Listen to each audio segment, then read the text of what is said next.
hozirgi paytda Apple'ga T07 modeli. Buni hozirgi paytda mana disk rejimi bo'ladi. Parkovkadan chiqaramiz va tezlikni yuramiz.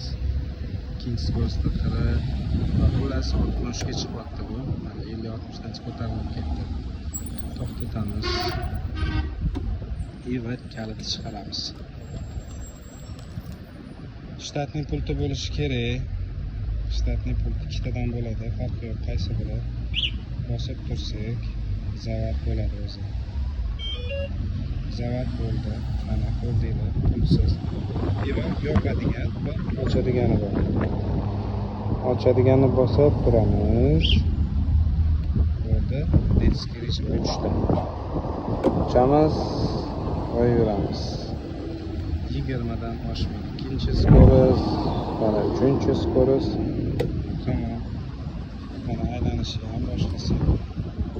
Keyin yana xuddi shu holatda bosib turadigan bosib turamiz. 2 marta zub beradi. Va yana yuramiz. Ko'rganinglarda 50 dan oshib 60 ga taraf ketdi.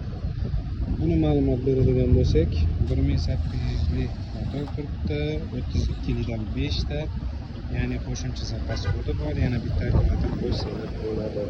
Shu holatda 90 kilometr yuradi. 90 kilometr yuradi. Hozirgi holatida yana bitta akkumulyator qo'shsanglar, bemalol yana 40 kilometrga yaqin qo'shiladi.